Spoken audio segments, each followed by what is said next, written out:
Selamat pagi pemirsa Sakti TV, bagaimana kabar Anda? Semoga Anda dan juga keluarga selalu dalam keadaan sehat. Senang sekali saya Agni Saraswati kembali menjumpai Anda di program Sehat Selalu yang tentunya akan menghadirkan berbagai macam informasi seputar kesehatan dengan berbagai macam tema dan juga narasumber-narasumber terpercaya tentu saja. Dan untuk tema kita pada pagi hari ini pemirsa, kita akan membahas seputar pemeriksaan laboratorium pada kasus demam dengan narasumber dari Rumah Sakit Tingkat 4 atau Rumah Sakit DKT Kota Madiun. Tapi sebelum itu saya ingin memberikan sedikit informasi kepada Anda pemirsa yang ada di rumah bahwa biasanya demam itu umumnya terjadi sebagai reaksi dari sistem imun dalam melawan infeksi kuman penyebab penyakit. Beberapa penyakit yang sering menyebabkan demam adalah flu, radang tenggorokan, dan infeksi saluran kemih. Meski kadang mengkhawatirkan, sebagian besar demam yang disebabkan oleh infeksi virus akan sembuh dengan sendirinya. Namun, jika demam sudah mencapai suhu lebih dari 39 derajat Celcius, diperlukan penanganan untuk mengatasi ketidaknyamanan akibat demam dan mengobati penyebabnya. Untuk itu, kita akan membahas tentang pemeriksaan laboratorium pada kasus demam bersama narasumber kita, yaitu Dr. Dina Fitria, MSc SPPK dari Rumah Sakit Tingkat 4 atau Rumah Sakit DKT Kota Madiun. Tapi sebelum itu, saya juga ingin menyampaikan informasi kepada Anda di rumah, pemirsa. Rumah Sakit DKT Kota Madiun memiliki pelayanan terbaik, diantaranya poli kandungan, poli penyakit dalam, poli anak, poli THT, poli ortopedi, poli syaraf, poli gigi, dan poli bedah. Rumah Sakit DKT Kota Madiun selain melayani TNI dan keluarga TNI, juga melayani pasien BPJS dan masyarakat umum. Kemudian juga melayani pemeriksaan atau check-up kesehatan untuk para TNI, Polri, maupun sekolah kedinasan. Pelayanan buka setiap Senin sampai Jumat mulai jam 7 pagi dan IGD Rumah Sakit DKT Kota Madiun buka selama 24 jam. Rumah Sakit DKT Kota Madiun, kesehatan adalah prioritas kami. Baik, langsung kita sapa saja narasumber kita pada pagi hari ini yang sudah hadir di Studio Sakti TV, Dr. Dina Fitria. Selamat pagi, Dr. Dina. Selamat pagi, Mbak Agni. Bagaimana kabarnya, dokter? Alhamdulillah. Alhamdulillah baik. Tema kita kali ini cukup menarik, dokter, yaitu pemeriksaan laboratorium pada kasus demam. Ya. Tapi mungkin boleh dijelaskan secara medis nih, dokter, demam itu sebenarnya kondisi seperti apa sih? Oke. Jadi demam itu bisa kita ibaratin antara memang kawan atau bisa juga jadi lawan ya. Baik. Gitu kan. Kalau pada kasus-kasus yang memang kondisinya sangat mengkhawatirkan akan jadi lawan. Jadi seperti yang tadi mungkin sudah dikasih ilustrasi oleh Mbak Agni tadi bahwa itu merupakan suatu mekanisme reaksi tubuh sebenarnya. Betul. Jadi bukan penyakit sih, tapi lebih ke arah gejala. Gejala bahwa tubuh ini sedang tidak baik-baik saja gitu maksudnya ya. Jadi untuk warning, untuk alarm tubuh kita bahwa ada sesuatu hal yang terjadi. Nah, untuk demam itu sendiri biasanya kalau kita temukan dalam pengukuran ya, biasanya kita pakai tangan meter ya, tapi kalau kita mau akurat kita sebaiknya pakai termometer ya. Betul. Diukur di ketiak, kita ketemu suhunya di atas 37,5 derajat Celcius ya. Jadi itu merupakan suatu mekanisme pertahanan tubuh akibat adanya sesuatu yang terjadi dalam tubuh kita. Nah, untuk derajatnya itu sendiri bervariasi. Betul. Jadi kalau misalnya dari 37,5 sampai 38,5, kita sebutnya oh ini demamnya sumeng nih, sumber-sumber gitu ya. Sumber-sumber kalau kata orang Jawa. Tapi kalau sudah mulai harus agak menjadi suatu perhatian, menimbulkan ketidaknyamanan tuh biasanya di suhu mulai 38,5 sampai 39,5. Nah, kita sudah harus mulai waspada ketika kita suhunya sudah mulai 39,5 ke atas. Ini biasanya sudah mulai rasanya udah nggak enak banget nih. Bahkan kalau sampai kritis ya, sampai yang benar-benar harus menjadi tingkat kewaspadaan yang tinggi, harus mulai benar-benar dicermati secara serius kalau dia dalam kondisi hiperpireksia atau suhunya sampai 41,5. Nah, ini biasanya sudah mulai harus ada treatment khusus ini untuk yang di situ. Jadi ketika menjadi kawan, kalau kita tahu bahwa ini adalah penanda ada sesuatu yang nggak clear, nggak beres di dalam tubuh kita, tapi menjadi lawan ketika tadi kondisinya sudah mulai 39,5 ke atas dan itu harus segera dilakukan suatu tindakan. Itu paling tinggi berarti 41,5 derajat. Bisa lebih. Jadi itu namanya hiperpireksia. Jadi kondisi suhu tubuh yang sangat ekstrim ya ibaratnya ya. Dan ini memang biasanya menunjukkan bahwa memang terjadi suatu peradangan ya. Nah, peradangan itu sendiri bisa disebabkan oleh banyak hal, tidak selalu seperti infeksi. Kalau infeksi itu kan memang karena ada mekanisme invasi dari bakteri atau virus ya. Jadi misalnya kayak tadi yang disampaikan karena flu ya kan, atau yang paling lagi booming sekarang COVID lah yang kemarin barusan lewat ya kan.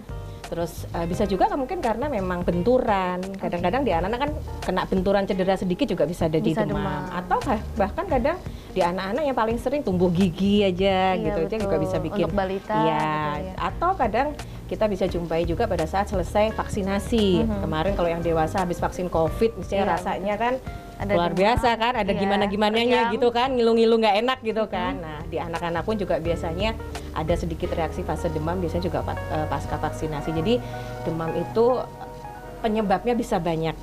Jadi dan biasanya tidak hanya satu-satunya gejala yang timbul. Makanya kita harus mengeksplor nih demam yang ini nih karena apa gitu. Karena nanti dibutuhkan untuk treatmentnya ataupun pemeriksaannya juga berbeda-beda. Betul, tergantung dari tingkat kepanasannya itu tadi lah salah satunya. Kepanasan sama penyebabnya apa? Betul, penyebabnya juga termasuk untuk pemeriksaannya. Jadi artinya di bawah kalau normalnya orang suhu tubuh itu berapa sih dokter? Suhu tubuh kalau yang normal ya 36 sampai sekitar 37,2, maksimal mentok 37,5 ya kalau diukur di ketiak ya, diukur di ketiak tapi juga dengan cara yang benar ya. Kadang-kadang juga nempelnya nggak pas antara skin to skin antara kulitnya tapi masih kena lipatan atau apa. Nah, itu juga. Kemudian juga kalau diperiksa di mulut ataupun di dubur juga biasanya lebih tinggi. Selisih 0,3 sampai 0,5. Tapi kita yang paling sering memang biasanya di ketiak ya. Itu tadi berarti takaran untuk 37,5 ketiak ya. Iya. Kalau sudah 38,5 sampai 39 itu mulai harus diwaspadai. Tapi berarti harus langsung ke rumah sakit nih atau gimana kira-kira? Belum tentu juga. Belum tentu juga. Bisa ke vaskes terdekat lah berarti ya. Jadi kapan sih kalau kita misalnya mau bilang demam itu perlu diwaspadai gitu kan ya. Jadi prinsip pertama mesti kita lihat kenyamanan ya. Biasanya kalau udah mulai 38,5 ke atas tuh udah mulai nggak nyaman nih. Gitu. Itu biasanya sudah mulai butuh obat. Obatnya sifatnya memang yang sering diberikan misalnya paling sering adalah paracetamol atau kadang-kadang ibuprofen gitu ya. Tapi mungkin kalau suhunya masih di bawah yang sumbeng-sumbeng tadi 38,5 kita masih pakai treatment yang biasa aja gitu. Jadi belum perlu harus pakai obat. Bisa dibantu dengan banyak minum supaya nanti sering produksi cairan jadi keluar keringat ya. Atau dikompres. Kompresnya kalau bisa juga pakai kompres hangat ya. Karena kalau pakai kompres hangat dia akan lebih nyaman. Kalau pakai kompres dingin justru akan memicu tubuh untuk mengeluarkan panas yang lebih tinggi lagi. Nah, jadi ini yang suka sering agak salah kaprah ya di masyarakat ya. Balik-balik ini dokter. Ya. Jadi yang tetap disarankan adalah kompresnya kompres hangat di suhu 36 sampai 37,2. Jadi hangat-hangat kuku lah istilahnya kayak gitu ya. Jadi enak gitu, nyaman.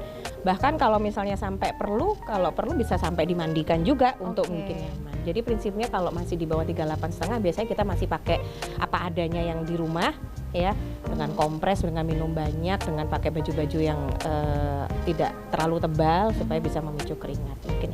Oke, baik, luar biasa. Tadi informasi cukup menarik, baru di segmen pertama sudah dijelaskan macam-macamnya demam lah kurang lebihnya begitu ya dokter. Atau mungkin ada macam-macam demam lainnya? Iya, nanti kan kita bahas di segmen berikutnya ya dokter ya. Jadi untuk pemirsa yang di rumah jangan kemana-mana, tetaplah bersama kami di program Sehat Selalu.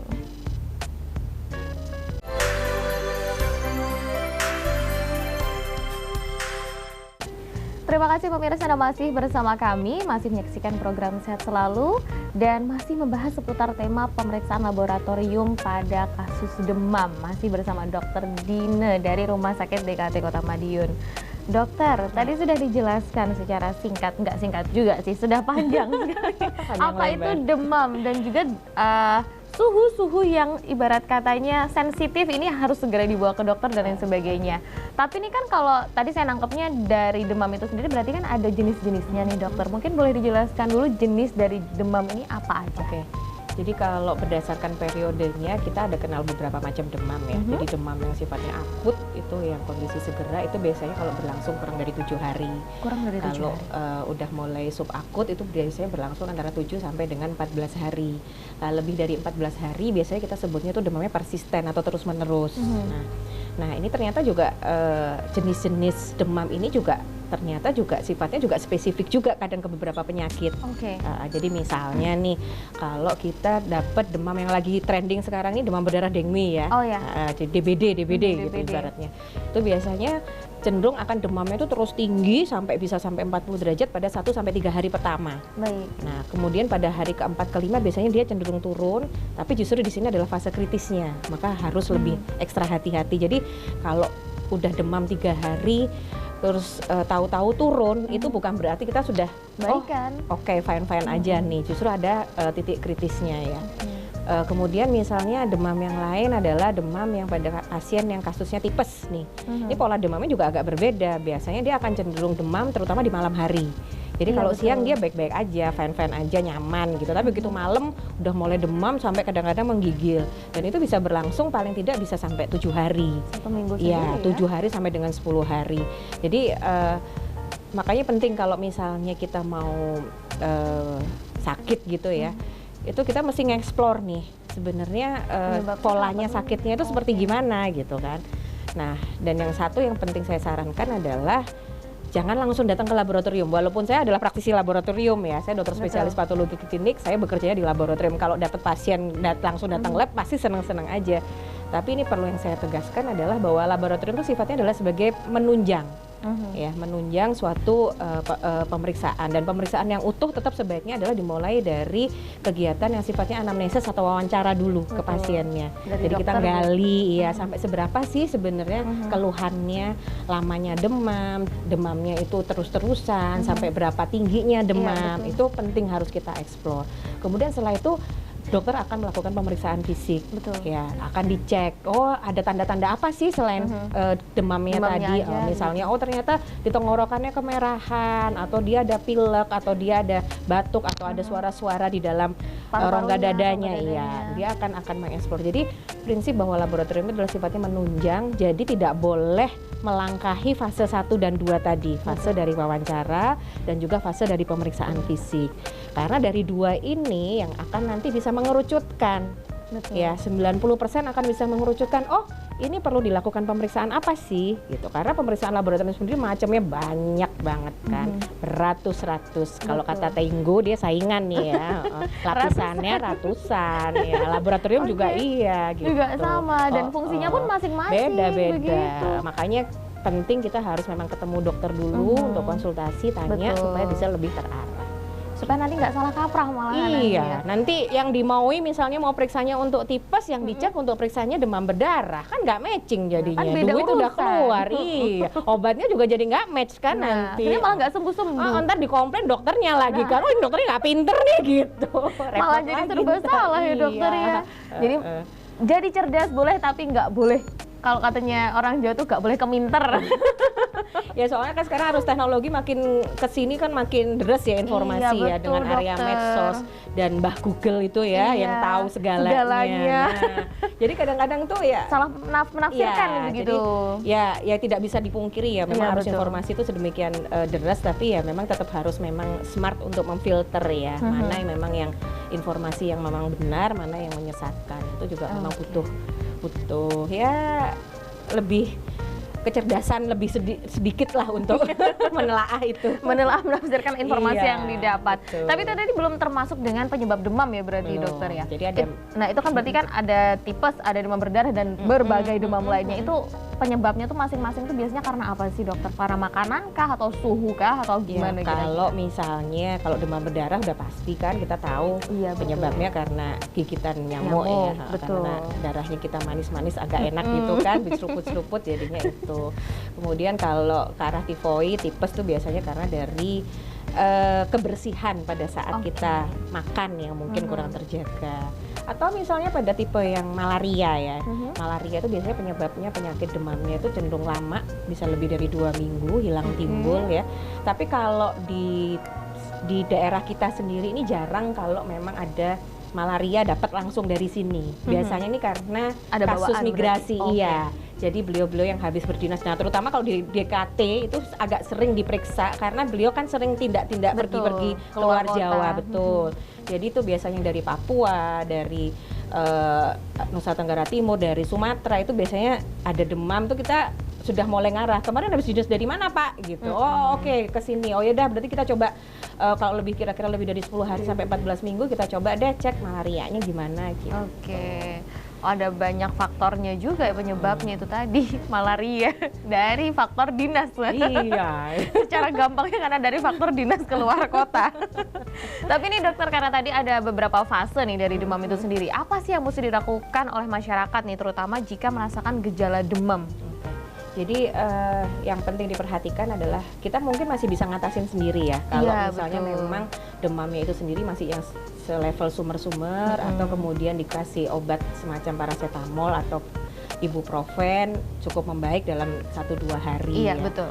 Tapi ketika dalam 2 hari sudah mulai tidak ada perbaikan, ya kita sudah mulai harus waspada lah. Ini ada hal yang tidak bisa disepelekan nih, harus mulai dieksplor, harus mulai dicari ya. Mungkin kalau yang kemarin sumeng-sumengnya cuma numpang lewat aja, mungkin karena capek, karena mungkin kurang minum, atau mungkin karena habis ada benturan, iya. Tapi setelah 2 hari ternyata nggak ada perbaikan, ya kita mesti harus lebih kritis lagi nih. Betul. Ini ada yang harus diselesaikan nih urusannya gitu kan. Nah, demikian juga kalau nggak sampai nunggu 2 hari ya, dalam 1 atau 2 hari tapi ternyata suhunya tinggi banget ya, sampai tadi mengarah 39,5 ke atas. Kemudian anak ataupun orang dewasa tuh sudah mulai yang lentruk gitu loh ya, udah yang lentruk, makan minum nggak bisa, udah yang gitu. Kayak kalau diajak ngomong udah yang kayak hilang timbul. Nah, itu udah mulai harus tetap waspada tuh gitu, karena sudah takutnya demamnya tinggi banget, sudah mulai ada efek kerusakan yang bisa mungkin timbul. Ya sebaiknya segera ke vaskes terdekat, atau kalau nggak usah khawatir, IGD-nya rumah sakit DKT buka 24 jam kan. Jadi mau kapan aja ngakses, insya Allah bisa. Agak nakutin ya. Berarti artinya gini, masyarakat tuh berarti secara nggak langsung juga diimbau paling tidak di rumah tuh punya termometer deh, kan gitu. Kalau memang kondisinya lagi anget semelenget gitu bisa dicek. Oh, belum sampai 38,5 nih, masih aman. Mungkin kayak gitu masih bisa ditangani sendiri. Tapi kalau sudah 39,5 ke atas, langsung ke DKT aja. IGD-nya buka 24 jam. Berarti ya kurang lebih di kondisi-kondisi yang sudah di atas itu tadi ya dokter ya, sudah 39,5 lah kita sudah mulai agak warning ya. Udah harus segera diperiksakan. Tapi kalau untuk, nah itu tadi kan untuk yang punya termometer di rumah. Nah ini kalau yang nggak punya termometer di rumah itu buat ngangen-ngangen ini berapa derajat? Itu tadi agak repotnya nih, tangan meter ini agak repot nih. Tangan meter nggak ada kadang kalau habis nyelup sesuatu atau habis pegang es kan dia jadi kerasanya kan semua yang sumber-sumber jadi panas kan. Nah, kira-kira gimana dokter? Ada tips mungkin untuk pemirsa di rumah? Kalau saya sih tipsnya tetap pakai tangan meter nggak bisa ya. Karena itu sangat-sangat subjektif sekali. Dan kondisional badan kita yang mengukur ini kan juga nggak terstandar ya gitu. Jadi ya tetap memang, apalagi kalau memang punya balita itu kayaknya menu wajib ya Mbak punya termometer di rumah. Iya, belum. Jadi lebih baik sih memang disiapkan ya. Gitu. Tapi juga bisa juga memang melihat kondisinya juga. Kalau tadi si anak atau si orang dewasa itu sudah mulai yang lentruk, mulai sudah ada 2 hari itu tadi ya. Keluhan udah mulai nyeri yang kepala, terus dia yang udah mulai diem, ujung tangan kakinya udah mulai dingin, terus anaknya udah mulai yang diem, kalau disapa udah mulai nggak respon, tuh harus hati-hati. Jadi nggak usah nunggu 2 hari, lebih baik segera menuju ke vaskes yang terdekat. Itu dalam kondisi jika di rumah tidak ada termometer dan kondisinya sudah se-ekstrim ini, kondisi fisik yang terlihat ya, bisa langsung dibawa ke rumah sakit atau ke vaskes terdekat juga tidak apa-apa. Nanti kan kita lanjut lagi dokter di segmen berikutnya. Jadi untuk pemirsa yang ada di rumah, jangan kemana-mana, tetaplah bersama kami di Sehat Selalu.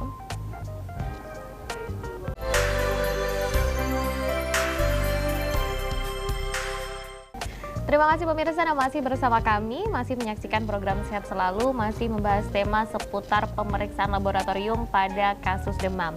Namun sebelum kita lanjutkan lagi perbincangan dengan Dr. Dina dari Rumah Sakit DKT Kota Madiun, saya ingin memberikan informasi kepada pemirsa yang ada di rumah bahwa Rumah Sakit DKT Kota Madiun memiliki pelayanan terbaik. Di antaranya memiliki poli kandungan, poli penyakit dalam, poli anak, poli THT, poli ortopedi, poli syaraf, poli gigi, dan poli bedah. Rumah Sakit DKT Kota Madiun selain melayani TNI dan keluarga TNI, juga melayani pasien BPJS dan masyarakat umum. Kemudian juga melayani pemeriksaan atau check up kesehatan untuk para TNI, Polri maupun sekolah kedinasan. Pelayanan buka setiap hari Senin sampai Jumat mulai pukul 7 pagi dan IGD Rumah Sakit DKT Kota Madiun buka selama 24 jam. Rumah Sakit DKT Kota Madiun, kesehatan adalah prioritas kami.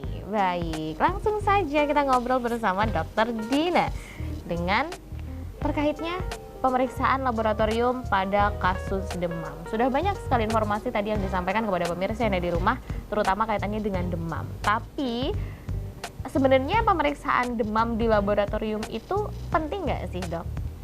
Jadi yang jelas penting ya, karena kita memang untuk membantu mengidentifikasi ya. Penunjang itu Iya, tadi ya. jadi penunjang tadi. Jadi fungsi laboratorium, kebetulan kalau saya itu laboratorium patologi klinik, ini adalah yang memeriksa cairan tubuh. Jadi agak sedikit berbeda mungkin dengan teman-teman kalau misalnya mungkin Pirso itu laboratorium yang memeriksa di mikroskop untuk jaringan. Kalau jaringan itu yang mengerjakan adalah patologi anatomi. Sementara kalau patologi klinik itu bidang yang dikerjakan adalah memeriksa cairan tubuh seperti darah, kemudian urin, dahak, ya, kemudian pokoknya cairan-cairan gitu deh, termasuk sampai ke arah feses ya, feses atau hasil buang air besar ya.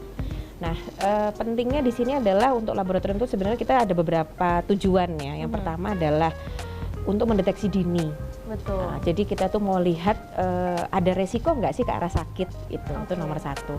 Fungsi laboratorium yang kedua adalah untuk menegakkan diagnosis atau menegakkan ini sebenarnya sakit apa sih. Nah, fungsi yang ketiga untuk laboratorium adalah untuk memonitor sampai seberapa sih sebenarnya kemajuan kondisi pasien atau dampak dari suatu pengobatan. Nah, yang keempat bisa juga untuk melihat atau menentukan prognosis istilahnya. Prognosis itu adalah kalau sampai yang level yang berat itu adalah kira-kira ini nanti kemungkinannya membaiknya bagaimana? Apakah dia bisa sembuh sempurna atau nanti dia sembuhnya mungkin nanti masih ada gejala-gejala tambahan atau bahkan mungkin nanti dampaknya adalah kelangsungan hidupnya akan terancam seperti itu. Jadi secara garis besar ada 4 tadi ya. Yang pertama adalah deteksi dini atau kita sebut namanya screening. Kemudian yang kedua adalah menetapkan jenis penyakitnya atau itu mendukung suatu diagnosis. Yang ketiga adalah untuk memantau perkembangan pasien atau efek dari pengobatan yang kita sebut namanya monitoring. Yang keempat adalah menentukan prognosis ya atau istilahnya harapan hidup istilahnya seperti itu. Nah, kenapa penting ya? Karena pengobatan akan tergantung dari jenis penyakitnya kan. Nah, ketika kita jenis penyakitnya belum tahu, otomatis kita masih ngeraba-ngeraba kan. Obat kan juga macamnya banyak ya kan. Kemudian juga kita pilih pasti yang paling kecil dampak atau efek sampingnya kan pasti seperti itu. Jadi contoh seperti untuk pasien dengan keluhan demam 1-3 hari nih dengan demam tinggi. Oh, dokter udah mulai ada kecurigaan ini kayaknya ke arah demam berdarah nih gitu. Tapi kalau masih 1-3 hari, biasanya kita tuh tesnya masih belum ada yang kelihatan jelas gitu. Tapi sekarang sudah ada parameter yang namanya NS1 anti dengue. Jadi dia itu merupakan protein spesifik yang dikeluarkan oleh tubuh sebagai rangsangan awal ketika kita terinfeksi virus DBD. Nah, itu bisa dianggap sebagai pendeteksi awal nih. Kalau kita NS1-nya positif, oh ini udah jelas nih kena DBD nih gitu. Udah berapa hari Bu? Oh saya hari ketiga. Oh nanti siap-siap hari keempat kelima mungkin turun nih kondisinya. Jadi harus segera Ibu makan minumnya harus bagus ya. Sebenarnya kalau DBD itu kalau dari awal sudah diketahui ya dan penanganannya sebenarnya hanya cairan aja kan. Nah ketika masalah cairannya sudah bisa diidentifikasi maka resiko untuk ke arah memberat akan lebih turun gitu kan. Makanya contohnya pada kasus demam berdarah kita pakai NS1 itu untuk mendeteksi sejak awal nih 131 sampai 3 hari aja dia sudah bisa tahu nih. Sementara mungkin parameter yang lain dia sifatnya mungkin perlu diperiksaannya setelah hari ke-5 atau hari ke-7 baru bisa kelihatan. Contohnya seperti itu. Berarti itu bisa dikatakan sebagai salah satu manfaat untuk melakukan pemeriksaan di laboratorium berarti ya dokter. Nah, kalau untuk yang di DBD misalnya pertama kita pakainya NS1 dulu nih untuk lihat oh iya emang dia kena resiko sakit ini. Selanjutnya kemudian kita mau lihat nih, mau mantau situasinya, sampai seberapa berat sih dia kena sakitnya kan gitu ya. Kita cek namanya darah lengkap otomatik atau yang kita biasa bisa lihat panel HB, yang kemudian bisa keluar keping darah, iya yang 1 lembar itu banyak banget. Dan saya yakin teman-teman di masyarakat tuh sudah tahu pasti kalau DBD itu pasti yang ditanyain trombositnya berapa. Udah pada pinter-pinter kan, itu paling pinter itu ya. Jadi misalnya kita butuh untuk monitor, sebenarnya kita mau tahu rekaman penyakitnya yang pertama ini kondisinya gimana sih gitu. Betul. Jadi biasanya kita lihat nanti dari pemeriksaan darah lengkap otomatik ya. Kita lihat nanti HB-nya gimana, kemudian kekentalan darahnya seperti apa atau hematokritnya bagaimana, kemudian trombosit atau keping darahnya seperti apa. Oh, ini masih di atas 100 gitu misalnya, kekentalan darahnya masih ya nambah-nambah naik sedikit lah gitu. Berarti banyak minum ya Bu gitu. Trombositnya masih aman di atas 100 gitu kan. Ibu tapi mulai ada mimisan nggak gitu, udah mulai ada berjak-berjak nggak, biasanya kan sudah ditanyain gitu. Oh nggak ada dok, oh oke, berarti masih boleh nih di rumah gitu. Yang penting nggak harus rawat inap, tapi yang penting harus pastiin cairannya bagus ya Bu, boleh ditambahin suplemen misalnya seperti itu kan. Tapi nanti ibu 4 hari ke-4 hari ke-5 ini titik kritis, jadi kalau ibu nanti misalnya nggak ada keluhan yang signifikan, ya kita biasanya sarankan nanti 2 hari lagi Ibu cek ya, kita lihat sampai seberapa sih kondisinya, apakah ada penurunan yang perlu di maintenance lebih lanjut atau enggak. Berarti dalam satu kasus bisa jadi untuk cek lab itu nggak cuma 1 kali Iya, ya dokter ya, bisa jadi berkali-kali dilakukan karena kondisinya bisa berubah itu tadi ya. Monitoring tadi kita kalau memang ada yang sifatnya perlu dikoreksi ya kita harus lakukan monitoring. Oke, tapi untuk melakukan lab itu sendiri dokter, cek lab itu sendiri pemeriksaan itu biasanya butuh waktu berapa lama sih dokter? Jadi untuk pemeriksaan itu sendiri tergantung yang diminta apa ya. Jadi kalau misalnya kayak tadi misalnya NS1 itu pakainya rapid test. Jadi kalau mungkin udah mulai pada banyak yang kenal kayak semacam antigen gitu yang pakai tes strip ditetesin. Nah, itu ibaratnya seperti itu. Nah, tergantung tinggal materialnya ya. Apakah darah yang habis diambil bisa langsung ditetesin atau harus diproses dulu. Nah, itu beda-beda. Jadi kayak misalnya NS1 tadi, dia nggak bisa langsung pakai darah yang langsung diambil. Dia harus diambil cairannya atau namanya serum atau namanya plasma. Jadi darah itu harus disiapkan dulu, harus diputar dulu sampai pada kecepatan tertentu, kemudian dengan durasi waktu tertentu sampai nanti dia kepisah antara sel-selnya sama cairannya. Baru kemudian nanti cairannya bisa diteteskan. Nah, kalau yang seperti itu paling tidak butuh waktu antara 45 menit sampai 1 jam. Tapi kalau yang darah lengkap otomatis tadi kan kita periksanya pakai alat ya. Jadi pemeriksaan laboratorium itu juga nanti tergantung berapa lama waktu yang dibutuhkan adalah pertama tergantung dari jenis sakitnya itu tadi. Jenis spesimennya, jenis sediaan yang mau diperiksa. Bisa langsung diperiksa atau butuh persiapan. Yang kedua, kita periksanya pakai apa nih? Apakah periksanya langsung pakai alat otomatis atau pakai manual? Jadi yang kita harus bikin hapusan, kemudian kita cat, kita cek di mikroskop. Nah, itu juga sekali. Kemudian ada lagi pemeriksaan yang sifatnya bahkan nunggu sampai berhari-hari. Misalnya pada saat memeriksa jenis kumannya ini apa. Itu nunggu dari darah, nanti kemudian istilahnya kayak dibiakkan dulu bakterinya ada apa enggak, tumbuh apa enggak dibiarkan gitu. Dulu kan dalam jangka waktu beberapa hari, kemudian setelah itu baru diperiksa jenisnya bakterinya apa yang sudah tumbuh. Kalau udah nanti kita ceknya lagi kuman atau bakteri ini cocoknya pakai obat antibiotik yang mana. Nah, itu juga butuh berhari-hari juga. Jadi setiap jenis pemeriksaan itu akan berbeda-beda, tapi biasanya di laboratorium akan disampaikan. Jadi memang di laboratorium itu sendiri nanti akan dikenal namanya respon time. Jadi waktu ketika kita mulai nerima sampel sampai hasil itu keluar tuh berapa lama. Dan itu biasanya akan diinformasikan oleh laboratorium. Ibu nanti tunggu 1 jam lagi, insya Allah selesai, bisa diambil hasilnya. Untungnya seperti itu. Kalau mungkin dulu kan ada mungkin kalau takutnya kan masyarakat ini yang dikhawatirkan ketika melakukan cek lab kurang informatif begitu petugas labnya ini, aduh nunggu berapa lama nih kayak gini-gini. Tapi untungnya di DKT seperti itu, jadi pasti lebih memudahkan pasien. Tapi boleh diingetin juga. Gitu. Soalnya biasanya kadang-kadang pasien tuh ini bisa ditunggu apa enggak kan gitu. Kadang-kadang masih pengen kemana gitu kan. Betul. Jadi kalau misalkan pasien jika ingin bertanya juga tidak ada masalah. Boleh, kira-kira mau berapa lama dokter seperti itu. Pastinya juga dokter merasa diingatkan dong, tentu saja. Baik, semua petugas pasti merasa diingatkan. Oke dokter, nanti kita akan lanjutkan lagi di segmen berikutnya. Jadi untuk pemirsa yang di rumah, jangan kemana-mana, tetaplah bersama kami di program Sehat Selalu.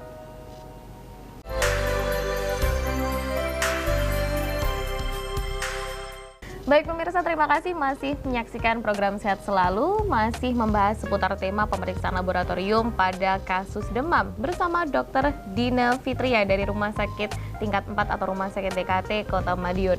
Tadi sudah disampaikan sedikit dokter tentang pemeriksaan laboratorium terhadap kasus demam. Tapi kan yang jelas diperiksa di laboratorium kan nggak cuma demam aja nih. Kira-kira ada pemeriksaan apa lagi nih yang di laboratorium itu sendiri? Jadi kalau demam aja sebenarnya banyak ya Mbak. Tadi yang ada tadi banyak saya kasih macamnya. contoh tadi DBD Betul. ya, yang paling viral saat ini dan Paling ini masih banyak kasusnya ya. Jadi mungkin juga memang masyarakat pun juga memang tetap harus aware ya, karena cuaca di tempat kita ini kalau dulu memang hanya di bulan-bulan tertentu, tapi kalau sekarang sepertinya Merata sepanjang bulan itu selalu tetap ada kasusnya. Betul. Dan ini sebenarnya penanganannya simple asal memang sejak awal sudah bisa diketahui. Kemudian kalau pemeriksaan yang lain seperti tadi misalnya demamnya hilang timbul, kemudian ada keluhan seperti tidak nyaman di daerah kemaluan ya, untuk buang air kecil yang rasanya kayak nggak bisa tuntas atau terasa panas atau terasa nyeri, nah mungkin itu perlu ada pemeriksaan tambahan di urinalisisnya untuk dicek ya di urin atau di air seninya itu ada masalah apa gitu, apakah ada produk-produk peradangan atau mungkin juga ditemukan sel-sel yang ke arah peradangan itu biasanya namanya sel leukosit Mbak, leukositnya tinggi atau enggak, atau mungkin ada kristal-kristal batu, nah atau mungkin juga ke arah jamur ya, atau mungkin bakteri-bakteri yang lain. Itu biasanya juga kita perlu lakukan. Biasanya ini juga sering kejadian pada wanita terutama. Jadi kalau ibu-ibu itu biasanya suka sering sumeng-sumeng gitu, nggak jelas penyebabnya apa, itu biasanya kita sering tanya, pipisnya gimana gitu. Karena kadang tanpa kita sadari kita sering nahan pipis ya. Iya, para perempuan ini. Iya, biasanya males lah, nanggung lah nanti pas waktu istirahat biasanya, atau kalau enggak aduh males kamar mandinya jauh, atau rubes harus ngeluarin apa atau apa gitu kan. Kalau mama biasanya lebih riweh ya. Kalau bapak-bapak biasanya lebih gampang kan. Jadi itu biasanya sering jadi faktor ada infeksi saluran kencing di situ. Atau kalau misalnya demamnya sering hilang timbul lebih dari 2 minggu, kemudian sudah mulai ada gejala batuk lama, berat badannya turun ya. Ini kita sudah mulai harus hati-hati juga. Saat ini juga kasus tuberkulosis atau TBC ya, itu juga sudah di Indonesia sudah trennya agak cukup banyak. Jadi kita cukup harus aware juga ya. Jadi mungkin di situ nanti atau bahkan pada kasus-kasus anak dengan berat badannya sulit naik, itu biasanya dokter anak akan menyarankan untuk pemeriksaan ke arah TBC. Nah, untuk pemeriksaan ke arah TBC, kalau yang ke laboratorium itu biasanya kalau anak-anak biasanya kayak di skin test pakai mantuk tes gitu ya, untuk ngetes di lengannya. Di lengannya untuk lihat ada bentukan kemerahan atau tidak. Atau kalau misalnya yang dia sudah bisa berdahak, itu biasanya dicek untuk dahaknya, untuk dilihat apakah ada bakteri dari TBC pakai dengan namanya tes cepat molekuler. Jadi kalau kemarin masyarakat Indonesia ini sejak adanya COVID tuh tingkat pengetahuannya terhadap laboratorium luar biasa Mbak. Mereka sudah tahu kenal namanya PCR. Nah, jadi mulai sebenarnya mencari tahu akhirnya. Jadi yang kemarin kan heboh ya, setiap kali kalau perjalanan kan pasti harus antigen, kalau enggak PCR gitu kan. Jadi ini sekarang udah pada famous nih. udah nggak awam lagi. Di TBC pun itu juga sebenarnya sudah ada pemeriksaan PCR yang sudah kita jalankan sejak dulu. Tapi kebetulan untuk DKT memang belum menjadi lab rujukan, jadi kami masih kirim ya, kerjasama dengan laboratorium jejaring yang lain. Jadi kita periksa dahaknya, nanti dites sebenarnya itu adalah tes untuk PCR untuk melihat jejak bakteri itu ada atau tidak, seperti itu. Nanti kalau ada baru dilakukan pemeriksaan selanjutnya. Iya, jadi nanti sekarang setiap pasien yang ada terduga atau persangkaan ke arah TBC wajib sifatnya diperiksa dengan PCR. Nah, yang alat yang biasanya digunakan, yang dapat hibah dari Kemenkes itu biasanya pakai yang tes cepat molekuler. Jadi yang waktunya lebih cepat, lebih singkat. Jadi dalam jangka waktu 3-4 jam sudah bisa keluar hasil ya. Tapi kalau yang PCR yang benar-benar murni PCR tuh step-stepnya lumayan ribet Mbak, dan biasanya cukup makan waktu juga, seperti itu. Nah, ini kalau untuk pemeriksaan labnya kan sudah dijelaskan cukup detail nih dokter, terutama kaitannya dengan demam itu sendiri. Salah satu contohnya adalah DBD tadi ya. Nah, tapi kalau untuk pengobatan demam yang tepat ini kira-kira seperti apa sih dokter? Jadi ya balik lagi, kita mesti tahu penyebabnya kan. Apakah penyebabnya itu memang karena mungkin kalau cedera ya mungkin kita obat-obatannya mungkin semacam hanya anti nyeri atau anti radang, tidak perlu sampai dengan antibiotik. Nah, ini pun juga menjadi suatu concern ya di kita di tenaga kesehatan, bahwa mekanisme resisten atau apa ya istilahnya tidak mempan dari infeksi bakteri ini salah satunya adalah terjadi karena penggunaan antibiotik yang tidak bijak. Si masyarakat ini seringkali mungkin ya sedikit-sedikit kalau misalnya sakit itu sudah langsung pakai antibiotik. Kadang-kadang non sewu kalau di apotek mungkin tidak terlalu ketat, gampang aja kan minta, Iya, kan aku beli flu, batuk, pilek, sakit gigi, aku minta ini amoksisilin. Nah, mesti kayak gitu ya. Dulu tetracycline, kalau zaman dulu tetracycline, sekarang amoksisilin. Kalau sekarang makin tinggi lagi, udah pada tahu pinter cefadroxil. Aduh. Jadi ini harus hati-hati karena makin kita menggunakan antibiotik yang tidak tepat, ini bakterinya makin jadi super. Oke, jadi jadi kayak mutan kebal dia, gitu iya ya, betul, dokter, ya. kebal lah. Padahal nanti giliran kita memang benar-benar butuh obat itu untuk infeksi kita, dia udah nggak mempan, dia harus pakai yang lebih tinggi lagi dosisnya. Atau kadang kalau misalnya dikasih resep oleh dokter, antibiotiknya itu tidak dihabiskan. Kan sering ya misalnya, Bu ini harus dihabiskan ya, jangka waktunya paling tidak 5 hari, minumnya harus tepat ya 3 kali 1, jamnya kalau bisa juga selalu tertib gitu ya. Nah itu kadang tidak dipatuhi, aku udah enakan kok, ya udah tak selesaiin aja, jadi baru 3 hari. Nah itu nggak boleh, kalau memang dapat obat antibiotik harus dihabiskan, karena kalau tidak akan bisa memicu mutannya tadi, si bakterinya bisa jadi super, harusnya dia bisa dengan dosis segini dia sudah cukup, karena kemarin belum sampai tuntas ya istilahnya ngobatinnya, dia akhirnya bisa muncul ngetrik-ngetrik lah ibaratnya kan, untuk bisa tidak mempan lagi dengan dosis seperti itu. Terhadap dosis-dosis yang sudah diberikan itu tadi. Tadi demam tadi pentingnya seperti itu Mbak, untuk mengenali jenisnya supaya kita tahu obatnya ini perlu antibiotik apa enggak. Kalau tuh dia sifatnya memang virus ya berarti dia nggak butuh antibiotik, karena virus tuh nggak bisa, jadi antibiotik tuh hanya khusus untuk bakteri saja. Ini sudah dua hal yang berbeda ya pemirsa, antara virus dan juga bakteri. Iya, dua hal yang jadi berbeda. infeksi pun kalau itu memang virus dia nggak butuh bakteri, nggak butuh antibiotik. Oke. Hanya khusus yang itu. Ini mungkin sedikit poin plus dari obrolan kita seputar pembahasan laboratorium ya dokter ya. Artinya masyarakat ini memang sangat, saya sangat melihatnya seperti ini juga, bahwa masyarakat itu suka mendeteksi diri sendiri. Sok komentar itu tadi loh. Sok komentar mendeteksi diri sendiri, akhirnya malah salah kaprah endingnya. Jadi ini harus merugikan dirinya sendiri. Betul, harus benar-benar jaga-jaga banget. Betul. Nah, tapi salah satu yang bikin pasien yang salah kaprah itu kan juga salah satunya adalah demam ya dokter ya. Biasanya mereka ini baru demam 37 derajat aja nih, kayaknya misalkan banyak cairannya, dikompres aja mungkin udah sembuh, tapi udah keburu minum antibiotik dokter. Nah, ini nih yang harus diwaspadai untuk pemirsa yang ada di rumah. Paling tidak punya termometer berarti ya dokter ya. Ini pemirsa yang belum ada di rumah langsung beli termometer sekarang aja deh. Oke, jadi artinya memang itu tadi, kalau memang kondisinya sudah cukup ekstrim, di kelihatan fisiknya sudah cukup ekstrim, bisa langsung dibawa ke rumah sakit dulu ya, ke pemeriksaan dulu ya, sebelum ke laboratoriumnya. Jangan mikir langsung datang ke lab. Saya mau periksa darah langsung seperti itu. Kita sering soalnya ketemu seperti itu. Masa ya, dokter? Iya, banyak sekali. Iya, di rumah sakit tuh kadang-kadang pasien juga ya, kebetulan kalau di rumah sakit memang biasanya memang tetap harus kita arahkan ke poliklinik atau ke IGD ya. Tapi mungkin kalau enggak di lab-lab swasta itu kadang-kadang seringkali pasien tuh sudah ngarani duluan. Istilahnya. Gitu. Sudah ini kayaknya perlu ke lab dulu gitu. Jadi aku periksanya saya mau cek darah gitu. Iya, kalau di rumah sakit mungkin masih bisa ke kontrol ketika diarahkan ke poli yang bersangkutan begitu. Tapi kalau di swasta, di klinik swasta itu yang kita tidak bisa. Iya, jadi makanya saya mungkin sarannya kalaupun memang terpaksa harus tidak bisa ke rumah sakit, tapi ke lab swasta yang terdekat ya cari yang memang juga ada konsultan dokternya. Kadang-kadang kan mereka juga punya dokter penanggung jawabnya yang standby di situ ya, untuk paling nggak dikonsultasiin dulu. Ini mau ceknya yang ngarah yang benar kemana sih gitu. At least memilih kliniknya juga harus yang bijak.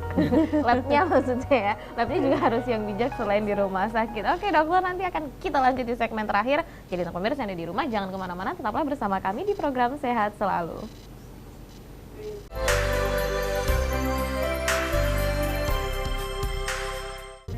Terima kasih pemirsa Anda masih bersama kami, masih menyaksikan program Sehat Selalu. Sudah di segmen terakhir, saya akan lanjutkan lagi ngobrol dengan Dr. Dina, tapi sebelum itu saya ingin menginformasikan kepada pemirsa yang ada di rumah bahwa Rumah Sakit DKT Kota Madiun memiliki pelayanan terbaik. Di antaranya poli kandungan, poli penyakit dalam, poli anak, poli THT, poli ortopedi, poli syaraf, poli gigi, dan poli bedah.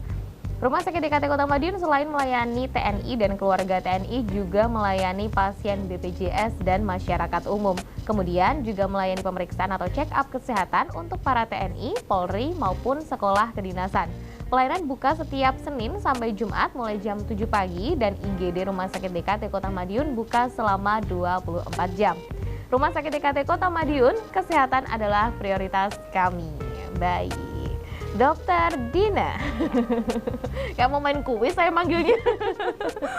Tadi sudah banyak sekali informasi yang disampaikan di segmen-segmen sebelumnya. Tapi nih dokter, apa namanya? Mengambil, menelaah, berkaca dari apa yang terjadi di masyarakat nih dokter ya. Pada umumnya biasanya kan banyak orang yang mengalami demam itu ya, kemudian mengkonsumsi obat yang dijual bebas itu tadi, seperti tadi yang sempat saya bahas. Kemudian ada sebagian yang bisa sembuh nih, memang bisa sembuh nih, tapi ada juga mungkin yang nggak sembuh-sembuh juga. Ini kalau dari kacamata medis, terutama dokter begitu ya, kira-kira melihat kondisi seperti ini di masyarakat nih gimana dokter? Ya tadi, jadi ketika memang dia penyebabnya tadi balik lagi ya, ketika dia mengobati memang pas klik penyebabnya ya otomatis akan ada respon perbaikan kan. Nah, seperti yang tadi disampaikan bahwa demam misalnya mungkin tidak hanya karena memang infeksi gitu, bisa juga karena memang hanya peradangan sesaat, misalnya pada saat tumbuh gigi atau habis vaksinasi gitu. Nah, mungkin dia dengan obat-obat bebas it's okay, membaik dan dia tidak ada keluhan penyerta yang lain ya. Seperti misalnya mungkin sampai ke arah nyeri kepala atau sampai mual muntah atau sampai tidak ada. Jadi sah-sah aja gitu. Jadi kalau misalnya mengkonsumsi obat bebas ketika memang kondisinya memang bisa dibuat membaik dan nyaman dalam 1-2 hari, bisa saja itu terjadi karena memang kebetulan memang kondisi demamnya ini hanya membutuhkan sedikit treatment lah gitu untuk membantu membuat dia kembali pulih gitu ya. Tapi ketika memang itu suatu proses infeksi yang akhirnya hanya diberikan obat-obat yang bebas yang biasanya sifatnya adalah untuk hanya sekedar mengurangi nyeri atau mengurangi demamnya, tapi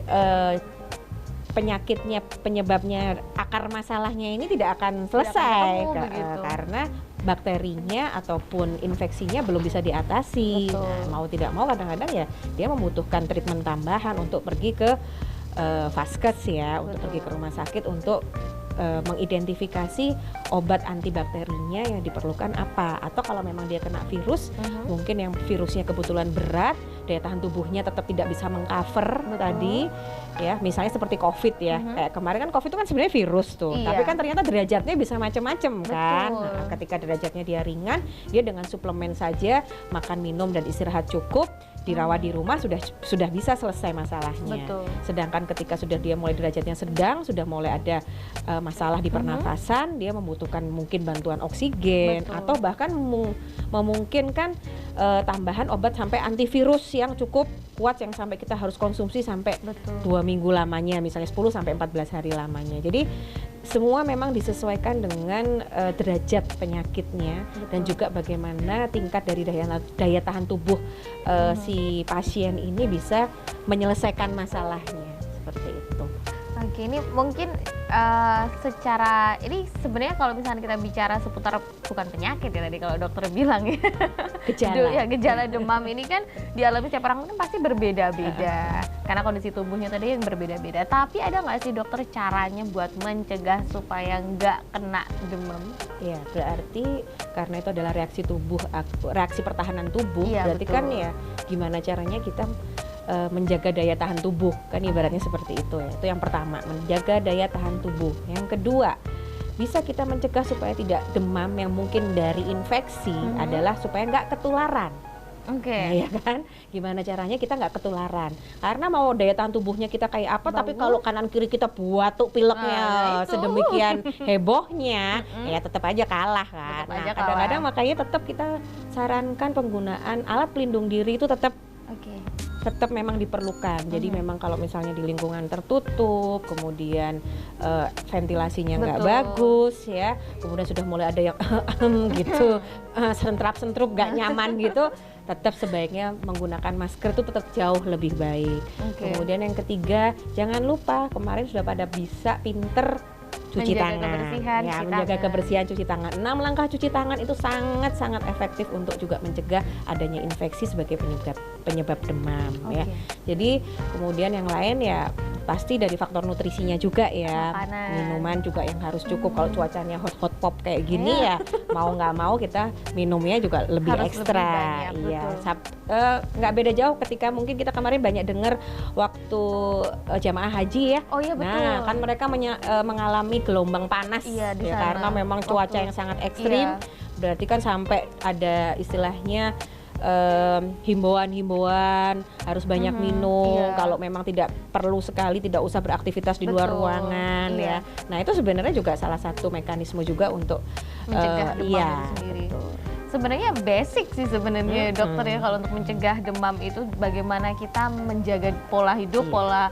pola makan dan lain sebagainya, dan terutama penggunaan masker itu tadi. Ternyata dampak COVID-19 yang sudah terlewat ini memberikan sesuatu yang positif untuk kita memiliki kebiasaan memakai masker. Ternyata pakai masker itu Masker, cuci tangan. bukan karena COVID aja itu Iya. sudah membawa dampak yang Iya. baik sebenarnya. Jadi kalau memang kita sudah rasanya nggak nyaman ya, udah mulai agak pilek, ada mulai itu sebaiknya Iya. tetap pakai masker, rajin cuci tangan. Itu basic sebenarnya, tidak Iya, hanya betul. COVID aja, tapi memang jadi viral gara-gara Waktu COVID ya. COVID. Dan ini mungkin agak sedikit saya koreksi ya, Mbak. Boleh, silakan, COVID dokter. itu belum benar-benar hilang. Oke. Jadi kemarin itu yang dihapuskan adalah status untuk urgensi ke arah pandeminya. Betul. Jadi ini sekarang lebih ke arah transisi untuk ke arah endeminya.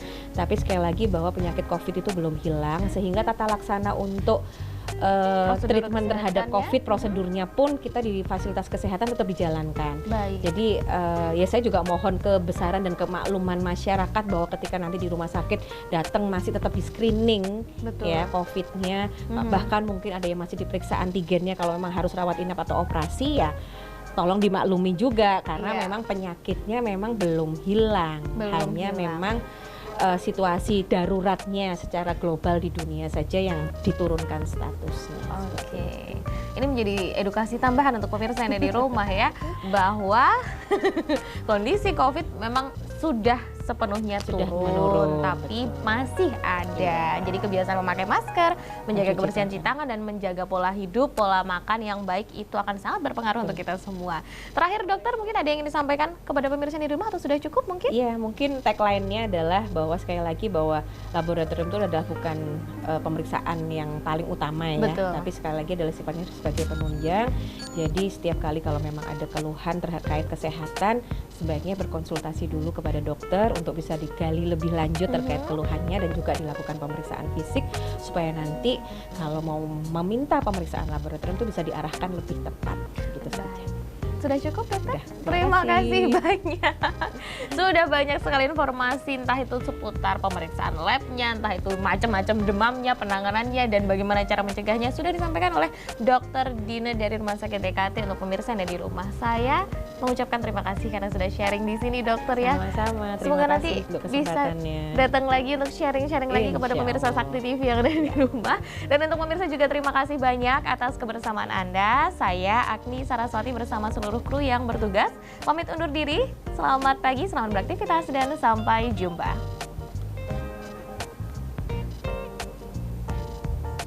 Kita tahan dulu dokter.